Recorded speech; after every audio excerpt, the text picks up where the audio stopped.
Wow. What have we just witnessed? We were expecting this terrific performance by KKR, who were buoyed by that win in the Super Over against Sunrisers. They won the toss in an important game for them against RCB, and that's pretty much the only thing that's gone right for Owen Morgan's side. On Whirlpool presents ESPN Cricket for T20 Timeout, powered by Dell. It's Tom Moody's job to make sense of a score like 84 for 8 of your 20 overs. Tom, what happened? Well, what happened was we saw the ball move in the first 5 or 6 overs. We saw a little bit of swing, a little bit of movement off the seam, and a lot of batsmen this day and age aren't technically equipped to be able to deal with the moving ball. Not that in T20 cricket you've got that frame of mind where you're looking to be technically astute and tight, but what we've seen quite regularly, not just today, but in other games when we've seen the ball swing, a lot of techniques get tested and a lot of edges going behind the wicket and a lot of balls beating the inside edge and either cannoning into the pad or bowling batsmen. So, look, I think it was a good surface, but certainly not a surface that warranted the outcome. Okay, I love it. You've already teed me up for the next 10 minutes. So let's get straight into this now. What happens when batsmen, who you like rightly say, aren't used to seeing the moving ball in franchise T20 cricket or T20 cricket, and suddenly it does? And we've seen this collective failure. We've seen it before in 2020 cricket. Is it just about lack of application? Is it not being equipped technically? Guys like Shubman Gill seem like they have the technique, or Dinesh Karthik, is experienced and whatnot. So what is it? Why does this happen? Well, what we see in T20 cricket is a lot of batsmen have limited footwork because they're basically brought up on a diet of very flat wickets, pretty consistent bounce, pretty consistent pace, very little movement off the seam or in the air. So we see very little footwork, and we also see a lot of batsmen playing with their hands away from their body. And in Test cricket, if you look at the polar opposite to what's required in Test cricket, that is, you need to have a solid footwork in your base technique. So if you're making a stride forward, you can't afford to be half forward. You have to be fully committed forward. Or if you're getting back and across, you're making a significant movement back and across.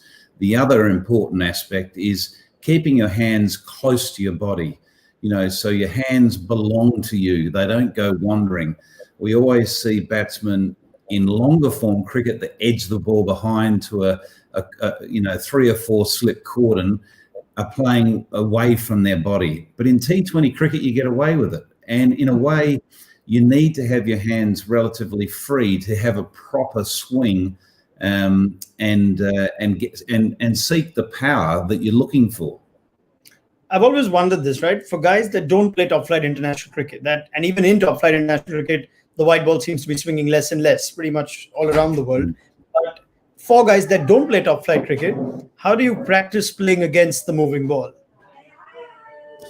Well, you just got to create that environment at the practice arena. You've got to make sure that you're asking bowlers that are natural swing bowlers to use new balls and to practice the moving ball. And the most critical thing around playing against the swinging ball, the moving ball, is a strong head position, a very still and strong head position, and playing the ball late. The very best players in the world, and 3 of them are playing in this tournament, Kohli, Williamson and Smith, all play the ball very, very late.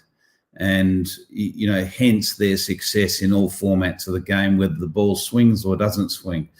Kane Williamson probably plays the ball later than anyone in world cricket. He nearly plays it that late. At times he defends the ball on his front foot and it still goes behind the stumps to either gully or to 4th or 3rd slip off the middle of the bat. That technique is always going to bode well when you're challenged with the moving ball. Honest question, how much time does a T20 coaching setup spend on these aspects? I've not been in one, but I can imagine a lot of it is ways to tee off immediately. So how much time is actually spent on this? 0. And that's mainly because 99% of the time, your game is not dictated by the moving ball. Yeah. Your game is dictated by, number one, what role you have within the side. Number two, you making sure that you build your game around that role. And more often than not, it's basically being able to score freely on the off and on the leg side through strike rotation. So getting your ones and getting your twos. And then second part to that is being able to identify boundary options on both off and leg side. Some are better than others with regards to their options on both off and leg. AB de Villiers is the best in the world, where he seems to be able to get a 360 degrees. But there are others that sort of identify, well, I'm comfortable hitting a ball over mid-off. I also can hit it over extra cover. The leg side, I can go mid-on and mid-wicket, but I struggle to get it square of the wicket. But, everyone needs to be able to have those options to either find a boundary both sides of the wicket or rotate the strike both sides. I'm just trying to think if there's a way to still arrest the downfall, right? It doesn't have to be 84. Can it still find its way to 120, 130? The dugout sees the ball moving, Siraj getting a couple of wickets quickly. Now, is that too little time to actually have a chat with the others and say, look, change everything, let's try and get to 120, 130? It's about not having the personnel. I'm also trying to think through all the sides, and KKR strike me as one of the few teams that don't have a test match top order batsman in that top 3 or 4, but I know I can think now that quite a few other teams do. So is there any way you can just quickly change things to make sure you get into something competitive when that sort of start happens in the dressing room or the dugout is shaken? Well, there's two ways you can approach it, and I think KKR didn't find either of those two options. The first option is you just accept the fact that you have nearly been blown out of the water, and you take the game on and just target 140 and go hard, even though that your resources are very thin because you've lost 3 or 4 up front, and accept the fact that you could get bowled out for 60. Or the other is to be a lot more proactive and try to get to that, well, let's see if we can scrape to 120 and we'll do our best to defend that. Where I think KKR found themselves in no man's land. They were neither, the ultra positive approach, or neither were they, well, let's edge our way to that sort of 120 mark. All right. Now, I know RCB fans will be saying we discussed, I rather made you discuss 90% of the pre-show on KKR. I've made you discuss about 80% of the mid-show on KKR without actually giving a lot of credit to Bangalore's bowlers. And Mohammad Siraj, 4 overs, 2 maidens, 3 for 8. Virat Kohli says at the toss, I got Siraj in because he bowled well against KKR last time. I mean, that was something. Yeah, look, we can understand why he played now, having seen the pitch as well. It's a new pitch. It had a nice tinge of grass on it. So someone that presents the seam as upright as what Siraj does, it was the right selection. It gives him, it certainly gives Kohli the opportunity to use him with that new ball and get the movement early on, which he did and did beautifully. Look, he bowled a superb length and line. He bowled it really like a test match line and length. And he really did expose some techniques early on. Bowled exceptionally well. Who would have ever thought that you'd have a bowler bowling 2 maiden overs? Unheard of. But anyway, it hasn't been done before. So, look, he bowled exceptionally well, bowled the right length. To be fair, the whole unit bowled exceptionally well. And it's very easy to follow up after you've broken open the opposition when you've got them 3 for nothing to be able to, to back up such a positive start like that. But that they seem to assess the conditions very quickly, bowl the right length on that pitch and create, some real trouble. And as you quite rightly identified, you look at the top order of KKR, there's only one real test match player there, and that's Shubman Gill, who's very much at the infant stages of his test career. The rest are all short form cricketers that are great ball strikers, but they don't have a robust technique. And like Tom Moody says, 99% of the time you don't actually get this. 1% of the time that you do, that's how it looks. Now, KKR of all teams would remember that this did happen against RCB.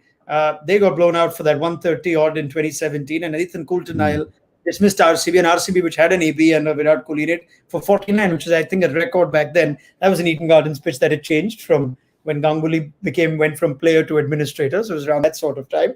But I'm trying to think of what could be the possible halftime talk for a team which is now ended at 84 for 8. Is it just, this is down, it's a matter of time, or does that chat never happen in a dugout, even at this situation? No, it won't happen. You can guarantee that there'll be a lot of positive talk around the fact that, look, we've got world-class bowlers and we can get into this contest. We just need to expose their top order early. Look, it moved for them with that new ball. Let's don't waste that new ball. Let's make sure we looked at the lengths that Mohammad Siraj bowled and looked how effective he was with those lengths. And if Mohammad Siraj can do it, well, Pat Cummins can do it because he's been doing it for a number of years in Test cricket very successfully. So he will relish the opportunity to be bowling, on this surface with a brand new white ball. Look, you never give it away because you just don't know. We've seen crazy things happen in our game, in all formats of the game, but there's no reason why RCB, can't be 3 for 4 for 20, and then suddenly that target of 85 looks a long, long way away. Yep, right.